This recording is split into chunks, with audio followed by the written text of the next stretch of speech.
life, intelligent, organic network in the earth. Everything truly is connected. We must look not only cognitively at this idea, but sense it with our entire being, including the gut and the heart. Tom Bunzel reports, set your pulse, take a breath, turn your attention to your body and release any tension. Breathe slowly into the area of your heart for 60 seconds, focusing on feeling a sense of ease, and stay connected to your body as you read. And I'm reading for you. He said, last week I wrote about our relationship with life as individuals and as a species, putting forward the possibility that we are not material objects, nor do we have an attribute called life, but rather whatever it is that life is, that is precisely what we are as well. We have a body, sensations, minds, and thoughts, but no matter how deeply we identify with any of these attributes, none of them are us. We can see this by recognizing that some entity is aware of all these aspects, so we cannot be any of them. We can focus on our innate awareness. Then, a day or so after the piece was posted, I was sent a small email that would allow me to screen Fantastic Fungi. Many of you may have seen it, but I'm an old and too cheap for Netflix. Fantastic Fungi is a 2019 documentary film directed by Louis Schwartzberg that explores the world of fungi and their power to heal, sustain, and contribute to the regeneration of life on Earth. Their webpage literally invites the visitor to connect with nature's intelligence. The Pulse is a reader support publication, it says. Now, how can this connection be achieved? One of the film's narrators so eloquently states, in comprehending the reality of fungi, he says, "Our task today is to understand the language of nature," said Paul Stamets. It's precisely this sort of insight that I felt resonated with my previous piece in a way that suggested synchronicity. At one point, the film literally states that the existence of fungi is an example of the vast intelligence of nature that is behind DNA and runs our organisms without our conscious participation. I think a vital theme of the film is that our connection with nature, or the language we need to use, is much deeper than the language with which I'm writing this article, he says. Rather, our connection with nature is best achieved by a merger of feeling, sensation, and thought, as we imagine a computer-like network of organisms that send signals between trees and other life forms. We have now discovered that these mycelium are using similar electrical and biochemical signals as we transmit or receive through our own brains. The magic of the mushroom happens beneath the surface. I was under the mistaken impression that fungi essentially refer to mushrooms, but the film explains that they are merely a fraction of the organism, which they say is neither animal nor vegetable, but essentially, for the survival of both, is above ground. Under the surface there is an immense dense and continuous growth of mycelium, the network of interconnected threads that runs for miles beneath the earth and communicates like our brain, using electrolytes and biochemical reactions. The film uses a nice analogy to emphasize the critical role fungi play in life on our planet. Fungi are like the eggs in a cake. Flour and sugar don't connect unless you have eggs. Plants and animals don't connect unless you have fungi, Juliana Furshi said. As the cake analogy suggests, the role of fungi interconnects with everything living on this planet, and believe it or not, that even includes us. I have to say, this profound message, which many of us blithely articulate that everything is connected, quote-unquote, is communicated effectively right at the beginning of this film with music, imagery, and amazing photography, but the narrative takes us beyond the intellect and into the gut and heart. As one watches, one cannot help but be affected by the obvious connection between the elements described and our own existence. One's growing intimate familiarity with the subject matter, as one learns all about the critical life-sustaining organism, goes even deeper to a more visceral experience. The film goes into the medicinal and healing properties of fungi and describes how an extract was used to save bee populations by affecting the virus that has been killing off the colonies.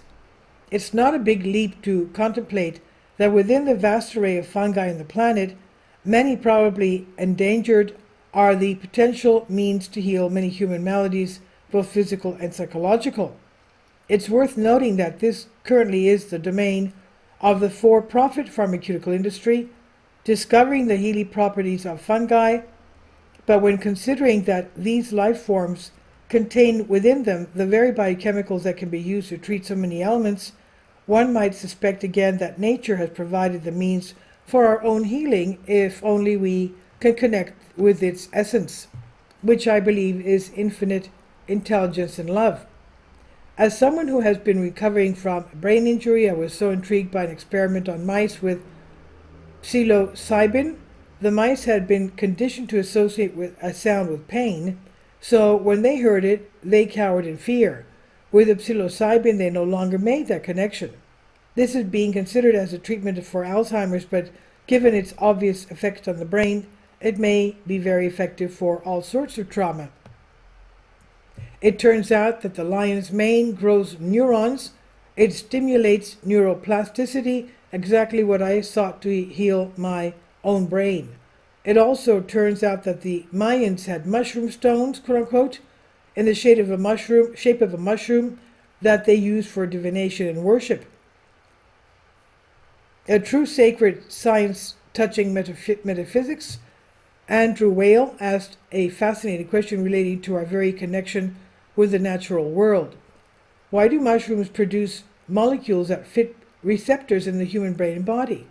Science isn't very good at the why questions generally, but this one, if you let it sit, can take you beyond modern science. If it becomes deeply obvious that everything in nature is intelligently programmed in some completely logical way, then it can sink in that nature itself is infinitely intelligent. Inevitable resistance from the establishment. The film also reminded me of a time when mushrooms actually were allowed briefly in the culture and resulted in people, quote, who weren't going to fight your wars, quote unquote, concurrent with the protests that greeted Johnson and Nixon and resulted in these things being suppressed as illegal. Like marijuana, they clearly had the effect of loosening your conditioning to social norms and allowing for greater freedom of perspectives and thought. It was the time of Tim Leary and Ran Dass and also Dr. Andrew Whale.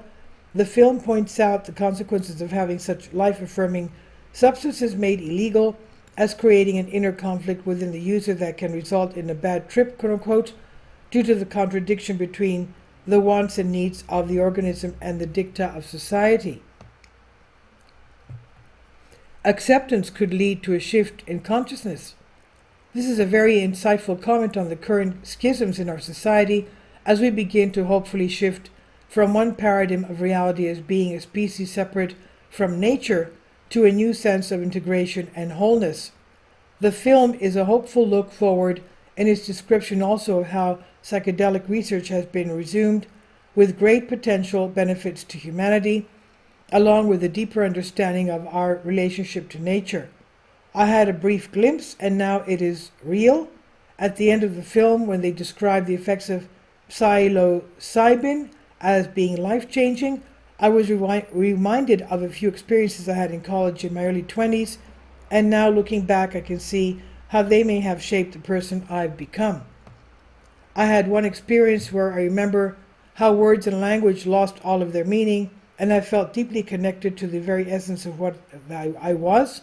The film has helped me contextualize that. There are many people who believe that the Earth, and perhaps even the Sun, and other planets and stars are living entities, not as metaphor, but literally. And we have the evidence of that from science math, saying your prayers and your thoughts can influence solar activity. Now, going back to this, now when we consider that the Earth also managed to fungi, creating the intelligent network of mycelium beneath the surface of the Earth by which other life forms can thrive and even communicate with the same biochemical and electrical signals as we have within our own organism, the concept of a living earth, a living sun, and a living universe becomes less poetic and much more tangible. Besides expressing this infinite intelligence, the existence of fungi also shows life naturally expresses love.